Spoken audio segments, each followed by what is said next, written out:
굳건한 말씀 위에 굳게 서는 여러분 되시기를 축원을 드립니다. 오늘도 저는 거대한 골리앗 앞에서라는 제목으로 하나님의 말씀을 전하려고 합니다. 우리 성도님들은 어떤 동물 좋아하시나요? 아마 우리들 중에 독을 품고 땅에 기어다니는 뱀이 너무 귀엽고 너무 사랑스러워서 품에 안고 주무시고 함께 산책을 하는 분은 단 한 분도 계시지 않을 것입니다. 사실 저도 뱀을 너무 싫어합니다. 얼마나 싫어하냐면요, TV에 뱀이 나오는 영상만 보여도 바로 0. 몇 초 만에 채널을 돌릴 정도로, 왜냐하면 그래 안 돌리면 꿈에 나타나니까 그 정도로 싫어합니다. 한 번은 등산을 갔는데요, 길 바로 옆에 이따만하게 큰 뱀을 만난 적이 있습니다. 얼마나 놀랐겠습니까? 물론 그 뱀은 죽은 지 며칠이 지나서 꿈쩍도 할 수 없는 그런 뱀이었지만, 그래도 제가 다가가서 발로 툭툭 차면서 요 녀석 보래 하고 장난을 치거나, 아니면 아이고 피부가 이렇게 매끄리하네 하고 이렇게 만져보고 싶은 그러한 용기가 저에게 요만큼도 없었습니다. 뱀이다, 죽은 줄 알지만 뱀이다 하고 이렇게 빙 뚫려서 갔던 기억이 납니다. 왜 그랬느냐 하면요, 혹시나 제가 가까이 다가가서 손을 내미는 순간 눈을 번쩍 뜨고는 저를 공격할지 모른다라는 그런 두려움이 제 마음속에 꿈틀거리고 있었기 때문입니다. 상식적으로 생각할 때 말이 됩니까? 얼마나 어이가 없는 모습인가요? 그런데 오늘 우리에게 주신 본문 말씀에 보면 이스라엘 백성들의 모습이 그러했다라는 것입니다. 지난주에 말씀드린 것처럼 이스라엘 백성들은 엘라 골짜기에서 블레셋 군대와 지금 대치를 하고 있는 중이었는데요, 그런데 무려 40일이 지났음에도 불구하고 그들은 치열한 전투는 고사하고요, 돌멩이 하나 던지지 못했습니다.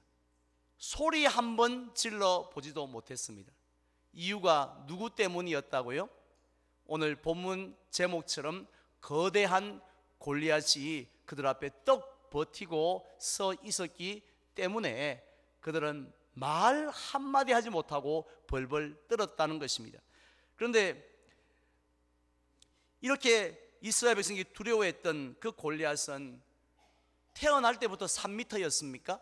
태어날 때부터 57kg의 그 갑옷을 입을 정도의 그런 거구였습니까?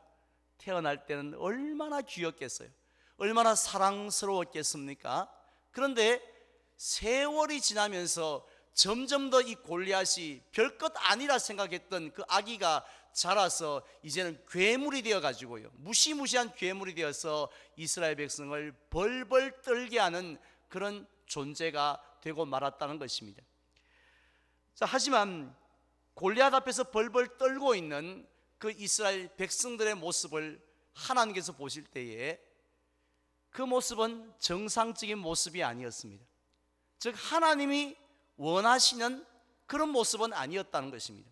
하나님께서는요, 하나님이 택하신 그 백성들이 이 세상을 살아가면서 어떤 골리앗을 만난다 할지라도, 심지어는 홍해 앞에 서고요, 또 여리고 강 앞에 서고 요단 강 앞에 서고 여리고 성벽 앞에 선다 할지라도 눈 하나 끔찍하지 아니하고 우리와 함께 하시는 하나님, 우리를 도와주시는 그 하나님을 의지하면서 그 골리앗을 이기기를 원하셨다는 것입니다.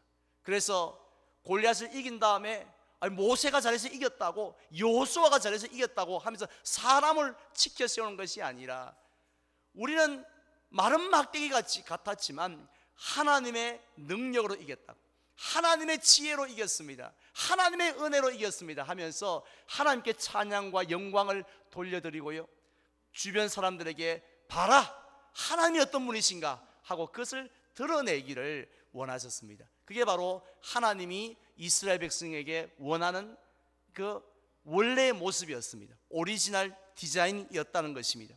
따라서 하나님은 지금 엘라 골짜기에서 벌벌 떨고 있는 이스라엘 백성들을 모른 척하거나 내버려 두시지 않고요, 누구를 그들 가운데 보내어 주셨습니까? 이새의 아들 다윗을 보내주셨습니다. 그런데 다윗은 어떤 모습으로 그들 앞에 나타났습니까? 우리나라의 이순신 장군처럼, 또 아니면 안시성의 영웅이었던 양만춘 장군처럼 일당백의, 아니 일당천의 그런 모습으로, 용맹스러운 군인의 모습으로 나타난 것이 아니라 겨우 갑옷도 입지 아니한 어린 목자의 모습으로 나타났습니다.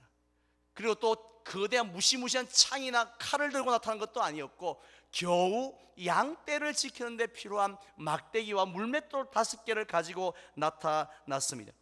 이런 다윗의 모습을 보았을 때 골리앗이 얼마나 기가 막혔겠어요? 그래서 성경 말씀에 보니까, 야, 네가 나를 개로 여기고 막대기를 가지고 나왔냐 하고 너무 기가 차서 말을 하지 못할 정도였습니다. 하지만 결과는 어떻게 되었나요? 오늘 시간 관계상 읽지 않았습니다만 49절 말씀을 보면, 손을 주머니에 넣어 돌을 가지고 물매로 던져 블레셋 사람의 이마를 치매 돌이 그의 이마에 박히니 땅에 엎드러 지니라고 했습니다. 땡 하고 1회전 종이 울렸는데요, 3회전 5회전까지 갈 필요도 없었습니다. 땡 하고 종이, 경기 시작 종이 울리자마자 불과 몇 초도 걸리지 아니하고 이 다윗이 던진 물맷돌이 정확하게 골리앗의 이마에 박혀버렸다고 했습니다. 그러자 쿵 하고요, 마치 동네 앞에 있는 거대한 고목나무가 썩어서 어느 한순간에 꽝 하고 그렇게 쓰러지듯이 끄떡도 하지 않을 것 같았던 골리앗이 쓰러지고 말았습니다. 자, 그렇다면 골리앗이 땅에 쓰러졌을 때에 그의 건강 상태는 어떠했을 것 같습니까? 의료진들이, 그때 당시에 블레셋 군대의 의료진들이 비상하고 달려가서 눈도 이렇게 열어보고 이렇게 혈압도 재보고 하니까 그 상태가 어떠했을 것 같습니까? 제가 보기를 드릴 테니까 한번 맞춰보세요. 1번 완전히 죽어 있었다. 2번 잠깐 기절해 있었다. 3번 이마에 혹이 이만큼 나서 씩씩 끓으며 이놈 두고 보자고 열받아 있었다. 몇 번일 것 같습니까? 오늘 본문 50절에 보면 그 답이 나와 있죠. 제가 봉독합니다. 다윗이 이같이 물매로 돌로 블레셋 사람을 이기고 그를 뭐 했다고요? 쳐 죽였으나 자기 손에는 칼이 없었더라고 했습니다. 결국 모든 사람의 예상을 뒤엎고요, 일방적으로 한순간에 싱겁게 승리가 나고 말았다는 거죠. 이것이 바로 우리 성도님들 뿐만 아니라 교회를 한 번도 다닌 적이 없는 많은 사람들이 알고 있는 다윗의 이야기입니다. 다윗의 골리앗 싸움 이야기입니다. 그런데 흥미로운 사실은요, 다윗과 골리앗의 사건은 여기서 끝나지 않았다라는 것이에요. 오늘 본문에도 보면 다윗은 우리가 사람들이 별로 관심을 가지지 않는, 이제 게임 오버라고, 다 끝났는데 뭐 하고 이제 더 이상 관심을 가지지 않는 그 순간에 그가 했던 한 행동이 있습니다. 어떤 행동을 했나요? 51절 말씀인데 우리 다 같이 한 목소리로 봉독해 볼까요? 다윗이 달려가서 블레셋 사람을 밟고 그의 칼을 그 칼집에서 빼내어 그 칼로 그를 죽이고 그의 머리를 베니 블레셋 사람들이 자기 용사의 죽음을 보고 도망하는지라. 아멘. 지금 다윗은 그 극적인 승리에 도취가 되었어요. 기념 촬영하고 인터뷰를 준비하거나 또 아니면 아주 독특한 어퍼컷 세레머니를 준비하고 그렇게 보여주거나 하지 않았습니다. 그는 곧바로 달려갔죠. 어디로요? 상 받으러 왕 앞에 달려갔던 것이 아니라 골리앗을 향하여 달려갔습니다. 그리고는 그의 칼집에서 칼을 빼내서는요, 한 번 더 확인 사살을 한 다음에 그의 무엇을 베었다고요? 목을 베었다고 했습니다. 사실 이미 아무리 40일 동안 그렇게 괴롭혔던 원수였다 할지라도, 적군의 장수였다 할지라도 이미 죽었잖아요. 이미 죽었는데 그 죽은 장수의 귀를 벤다든지 코를 벤다든지, 그것만 해도 아이고 굳이 그럴 필요까지 있느냐고, 이런 생각이 동방예의지국에 사는 우리들은 가지고 있지 않습니까? 그런데 그 적장에 그 목을 완전히 베어버린다라는 것, 그래서 손에 든다라는 것, 얼마나 잔인하고 끔찍한 일인가요? 우리 닭모가지 하나 못 비투는 사람들인데 어떻게 그렇게 할 수 있었겠습니까? 그렇다면 다윗이 이렇게 잔인한 행동을 한 이유가 있지 않겠습니까? 물론 당시에는 이 전쟁에서 승리하면 상대방의 왕이나 또 장군의 목을 베어서 본국으로 돌아와 개선하는 것이 하나의 이 승리자만이 누릴 수 있는 그런 이 특권이었습니다. 따라서 오늘 54절도 보면 다윗은 그 골리앗의 머리를 예루살렘까지 가져갔다고 했지요. 그런데 다윗이 이렇게 행동한 것은 단순히 자신의 어떤 공적을, 전공을 사람들 앞에 자랑하고 자신의 인기를 얻기 위함이 아니었다는 것입니다. 더 큰 이유가 있었는데요, 그것은 바로 이스라엘 백성들 때문이었습니다. 더 정확하게 말씀드린다면 이스라엘 백성들 마음속에는 아직도 골리앗이 살아 꿈틀거리고 있었기 때문이었다는 겁니다. 사실 다윗이 골리앗의 목을 베기 전까지요, 이스라엘 백성들의 모습은 어땠습니까? 그들은 분명히 골리앗이 쿵 하고 쓰러지는 것을 보았습니다. 꼼짝도 하지 못하고 손가락 하나 움직일 수 없을 정도로 그가 완전히 죽었다는 것도 목격을 했습니다. 그렇다면 당연히 어떻게 해야 됩니까? 와 하고 우리가 이겼다 하고 함성을 지르고요, 그리고 자리에서 벌떡 일어나서 돌격 앞으로 하고, 그리고 적진을 향하여서 달려가야 하는 것이 정상 아닙니까? 승리의 노래를 부르면서, 그래서 이제 그 승리를 쟁취해야 되는 것이 정상 아닌가요? 그런데 단 한 명도 그렇게 하지 않았습니다. 여전히 그들은요 숨어 있었고, 여전히 소리 한번 지르지 못했고, 한 발자국도 적진을 향하여 나아가지 못했습니다. 무엇 때문이었다고요? 그들 앞에 골리앗이 아직도 마음속에는 떡 하고 버티고서 있었기 때문에. 실제로는 어떻습니까? 실제로는 벌써 죽었죠. 마치 제가 죽은 뱀을 보고 두려워했던 저의 모습처럼 골리앗은 벌써 죽었지만, 그러나 그들 마음속에는 골리앗이 살아있습니다. 그래서 저 골리앗이 갑자기 저러다가 눈을 번쩍 뜨고 내 이놈들 하고 일어나서 우리를 또 괴롭히면 어떡하지? 누가 감당하지? 무슨 수로 감당하지? 이러한 마음이 있었기 때문입니다.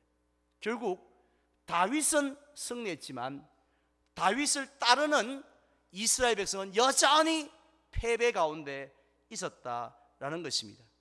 그러자 다윗이 이스라엘 백성들 앞에서 골리앗의 목을 베어 높이 들었습니다. 그러자 이스라엘 백성들이 그제서 어떻게 하는가요? 53절에 52절에 보면 이스라엘과 유다 사람들이 일어나서 소리 지르며 블레셋 사람들을 쫓아갔다라고 했습니다. 비로소 그때에 다윗의 승리가 그들의 승리가 되는 것을 보게 됩니다. 비로소 그들을 그토록 힘들게 하던 골리앗의 그 두려움 속에서, 그 염려 속에서 완전히 자유하고 벗어나는 모습을 볼 수가 있습니다. 우리는 이 본문을 통해서 우리도 어떻게 하면 우리 앞에 있는 골리앗, 아니 우리 마음속에 벌써 깊이 오랫동안 자리 잡고 있는 그 골리앗을 어떻게 하면 이길 수 있는지 그 비결을 발견할 수 있습니다. 지난주에 말씀을 드린 것처럼 우리는 오늘 본문에 나오는 다윗을 볼 때마다 누구를 제일 먼저 생각합니까? 우리 자신을 생각해요. 그래서 하나님, 나도 다윗처럼 살게 해주십시오. 다윗 같은 믿음 주십시오. 다윗 같은 승리를 거두게 해주십시오라고 그렇게 기도를 하고 있습니다.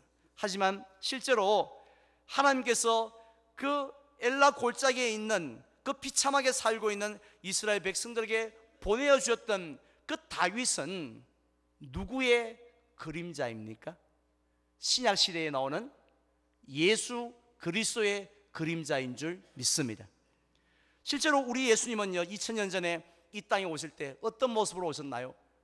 다윗과 똑같은 모습으로 오셨습니다. 이사야 선지자가 예언했던 것처럼 연한 순 같고 마른 땅에서 나온 뿌리 같은 모습으로 오셨습니다. 그래서 사람들은 아무도 예수님을 보고 메시아여 우리를 구원하소서라고 하지를 않았습니다. 도리어요, 나사렛에서 무슨 선한 것이 나겠느냐고, 아니 저렇게 총골짜기에서 자랐고, 아니 저렇게 무슨 이 군대도 없고, 저렇게 무슨 이렇게 대단한 전공도 없는 사람이 무슨 우리를 로마에서 구원하겠느냐고 하면서 다 예수님을 비웃었죠. 마치 다윗을 보고 형들이 네가 뭘 하겠느냐고, 아니 네같이 어린 것이 뭘 하겠냐고 이렇게 말한 것과 같았습니다. 그런데 결과는 어떻습니까? 예수님은 하나님의 기름 부음을 받은 그리스도로서 우리를 대신하여 십자가를 지셨습니다. 그리고 또 우리의 죄를 대신하여 십자가에 죽으셨습니다. 따라서 하나님이 만세전에 세우셨던 구원의 계획을 다 이루셨는 줄 믿습니다. 그러자 골리앗이 한 방에 다윗 때문에 무너졌듯이, 권세가 무너졌듯이 사탄의 권세도 한 방에 2000년 전에 이미 벌써 무너졌다는 거죠. 창세기 3장 15절에서 하나님이 약속하신 것처럼 여자의 후손이 와서 뱀의 머리를 상하게 할 것이라는 그 말씀이 그대로 이루어진 것입니다. 따라서 사탄이요, 이 여러 가지 골리앗을 통해서 우리를 끊임없이 괴롭혀 왔는데, 그 사탄과 그 사탄이 부리는 모든 골리앗까지도 우리 예수님이 2000년 전에 벌써 쓰러뜨리셨는 줄 믿으시기를 바랍니다. 자, 그런데 우리가 잘 알고 있는 것처럼요, 예수님은 이렇게 십자가에 죽으시고 난 다음에 그것으로 예수님의 지상사역이 끝난 것이 아니었죠. 십자가 위에서 다 이루었다고 말씀하셨지만 그 이후에 예수님은 또 무엇을 이 땅에서 하셨습니까? 사도신경에서 고백하는 것처럼 장사한 지 사흘 만에 죽은 자 가운데서 다시 살아나셨어요. 부활하셨다는 거죠. 왜 부활을 왜 하셨을까? 예수님이 또다시 부활하신 이유는요, 물론 여러 가지 이유가 있습니다만은 그 중에 한 가지가 바로 이 자리에 있는 저와 여러분들을 위하여 부활하셨다는 거예요. 사실 2000년 전 그 십자가의 사건으로 사탄의 권세, 골리앗의 권세는 무너졌어요. 하지만 여전히 우리 마음속에 사탄은 살아있습니다. 무시무시한 모습으로. 골리앗은 살아있습니다. 무시무시한 모습으로 살아있습니다. 따라서 그 사탄은 우리를 위해서 아무것도 할 수 없어요. 골리앗도 우리를 삼킬 수가 없습니다. 하지만 우리 마음속에 혹시나 나를 삼켜버리면 어떡하지? 하고 우리는 그 골리앗 앞에 벌써부터 싸움도 해보기 전에 패배감에 젖어 있다라는 것입니다. 우리의 모습이 마치 무엇과 같은지 아십니까? 혹시 엄카 들어보셨어요? 누구의 카드를 엄카라 그럽니까? 엄마의 카드를 엄카라 그래요. 그래서 자녀가 공부를 아주 잘했거나 아주 이렇게 대견하면, 야, 엄마 카드 줄게, 마음껏 써라, 이렇게 하면서 엄카를 줘요. 자, 그럼에도 불구하고 이 엄카를 받은 자녀가 설마 썼다가 혼나는 거 아니야? 우리 엄마 성질 만만찮은데 하고 이렇게 해서 안 쓰고 고이 간직하고만 있다라면 참으로 어리석은 사람이죠. 어리석은 아이죠. 우리의 모습이 그렇다는 겁니다. 예수님은 이미 이기셨습니다. 예수님은 승리하셨습니다. 그럼에도 불구하고 우리는 예수님의 승리를 함께 누리지 못합니다. 예수님의 생명을 함께 누리지 못하고 예수님의 능력을 함께 누리지 못합니다. 예수님은 승리하시는데 우리는 늘 예수님 안에 있는 우리는 패배자의 모습으로 살아가고 있다는 것입니다. 따라서 예수님도요, 그 부활을 통해서 우리에게 말씀하십니다. 사실 오늘 주일이 부활을 기념하는 날 아닙니까? 이날 이 주일마다 예수님은 우리에게 말씀하십니다. 두려워하지 말라고, 놀라지 말라고, 아무것도 염려하지 말라고 말씀하십니다. 왜? 이유가 뭔가요? 내가 이겼지 않느냐고, 내가 부활했지 않느냐고, 바로 내 안에 너희가 함께 있지 않느냐고, 내가 너희의 군대 대장이지 않느냐고 하시면서 우리에게 두려워하지 말라고 말씀을 하고 계십니다. 사실 우리가 오늘 예배를 드리는데요, 우리가 예배를 드리는 목적이 무엇인지 아십니까? 그것은 하나님께서 우리에게 자꾸 예배하라고 예배를 원하신 이유는 우리의 시선이 바뀌기를 원하시기 때문입니다. 우리가 지금까지는 눈앞에 보이는 우리 예수님은 우리에게 염려하지 말라고 합니다. 어떤 일이 온다 할지라도 예수님보다 더 큰 골리앗은 없으니까, 예수님보다 더 큰 문제는 없으니까, 예수님보다 더 큰 상처는 없으니까, 예수님보다 더 큰 절망은 없으니까 내가 앞에 있지 않느냐고, 그러니까 나를 바라보라 말씀하고 계십니다. 따라서 우리가 그 부활하신 예수님을 바라볼 때마다 어떤 일이 일어납니까? 이스라엘 백성들이 벌떡 자리에 일어나서 다윗의 승리를 누렸던 것처럼 바로 우리들도 예수님 바라볼 때마다 예수님의 승리가 나의 승리 될 줄 믿습니다. 예수님의 능력이 나의 능력되고 예수님의 소망이 나의 소망이 될 줄로 믿습니다. 그래서 로마서 8장 37절에서 사도 바울은 이렇게 말씀하셨습니다. 다 함께 봉독할까요? 그러나 이 모든 일에 우리를 사랑하시는 이로 말미암아 우리가 넉넉히 이기느니라. 믿으시면 아멘 합시다. 사실 저는 주일이 되면 아침부터 저녁까지 많은 성도님들을 만납니다. 그런데요, 솔직히 말씀을 드린다면 주일 아침 교회에 나올 때에 이 성도님은 좀 만나지 않았으면 좋겠다 하는 성도가 있습니다.